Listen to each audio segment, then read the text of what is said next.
Hi, welcome. My name's Natalie Russell from Radiant Living Inspiring Wellness, and I'm your wellness empowering motivator.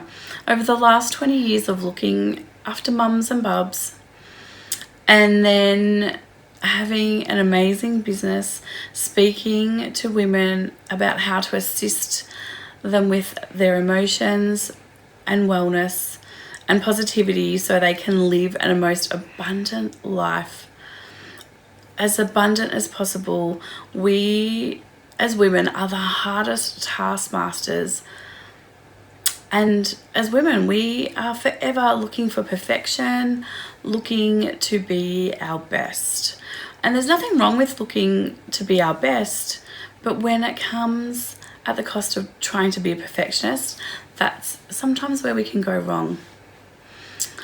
So sometimes we need to give ourselves a break. We need to give everything to ourselves, because as women, most women give to everyone else before we give to ourselves.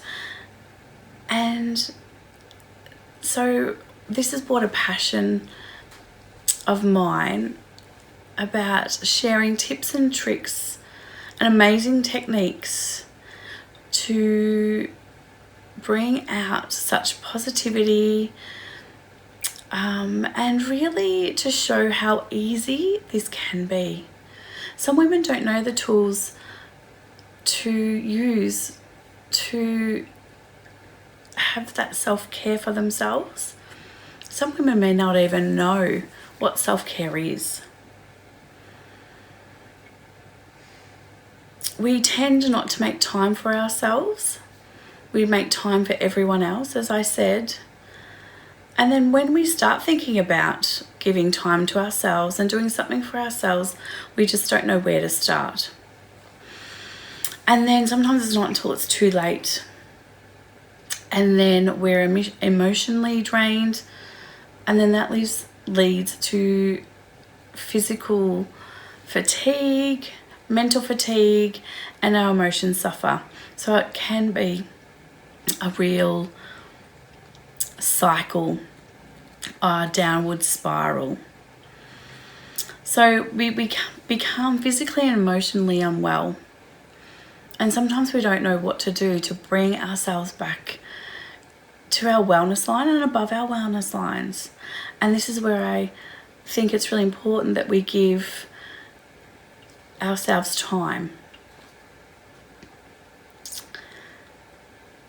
We give ourselves time before we become unwell. So we know our triggers. We know when we need to take time out. We know when we're starting to feel that emotional downward spiral, or we know that we're becoming mentally unwell, or mentally fatigued, and physically unwell, or physically fatigued before it's too late.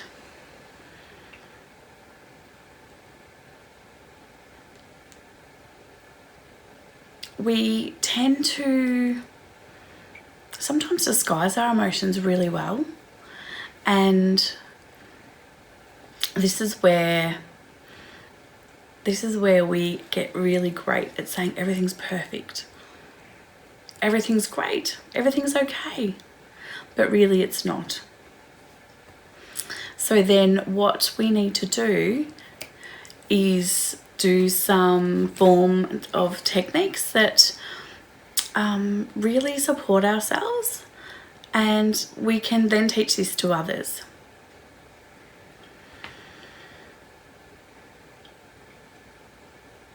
I do these sometimes personally myself, from listening to music, listening to those who come within my space.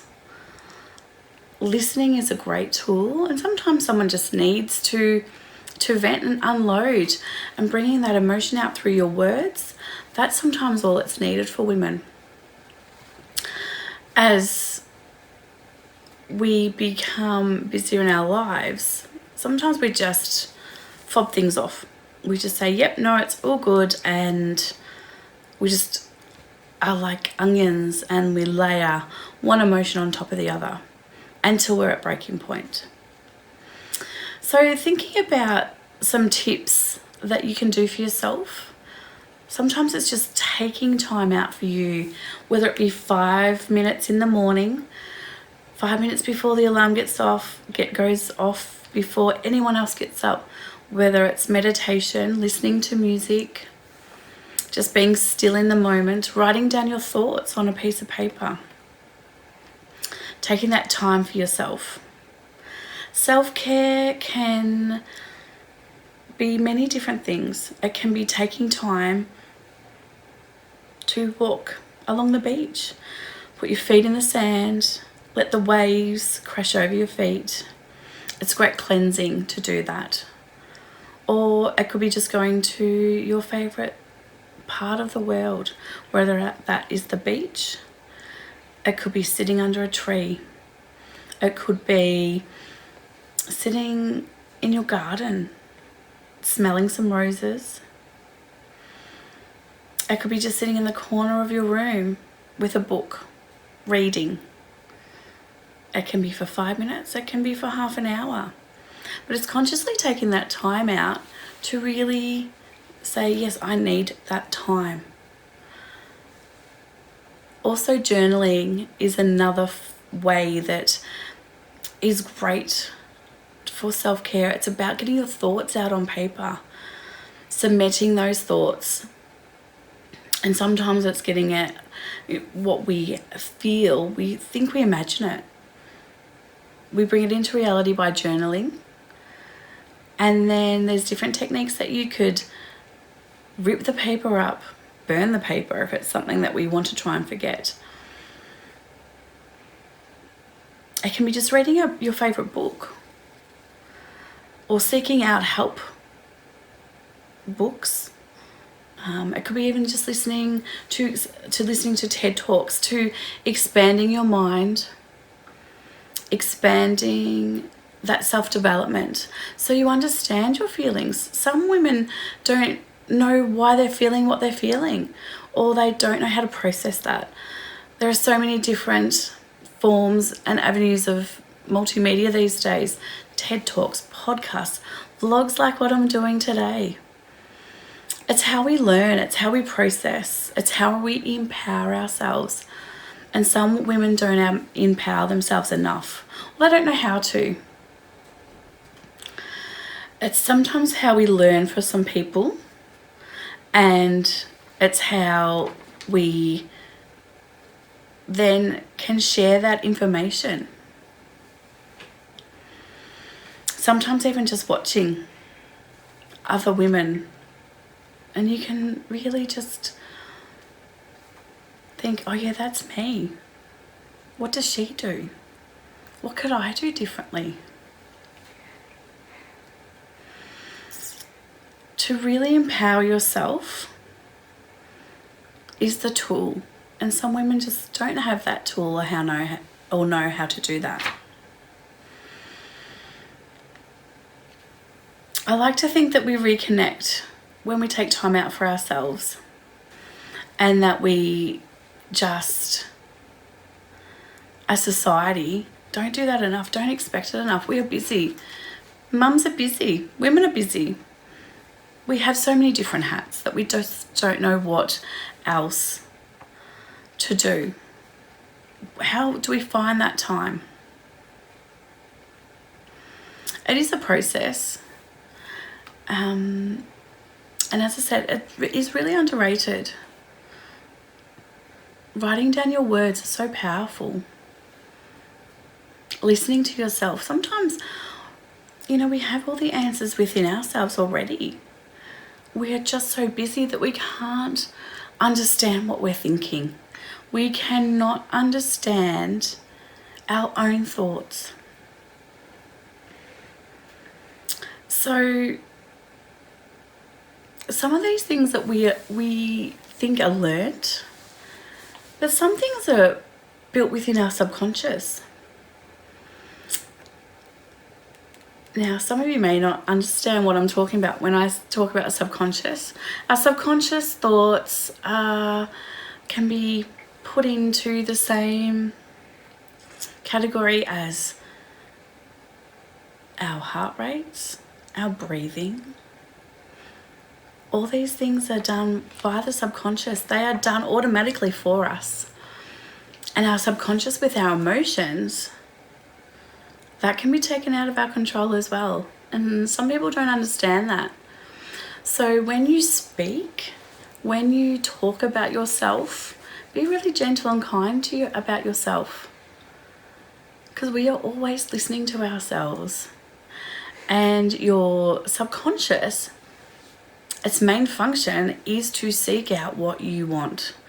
Now, your mind doesn't know the difference between when you say, oh, I look terrible today, I feel flumpy today.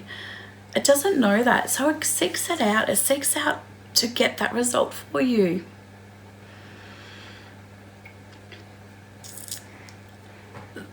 The other part about how we talk to ourselves is really important, but also I truly believe in epigenetics. I truly believe that we have genetics that are passed down to us that sometimes we don't understand. So when I talk about epigenetics, that is just not our physical emotional state. It's about our emotions from past. It's about our ancestors. So your mother's mother's mother. That is passed down from generation to generation. Epigenetics is very, very powerful. And that's why sometimes when we talk to mums or you just talk about, oh, what did your mum do? Or when your mother had children, or sometimes you hear women saying, oh yeah, my mum did that. Or even your own mum will say, oh, that reminds me of. And that is because you have these inbuilt genes.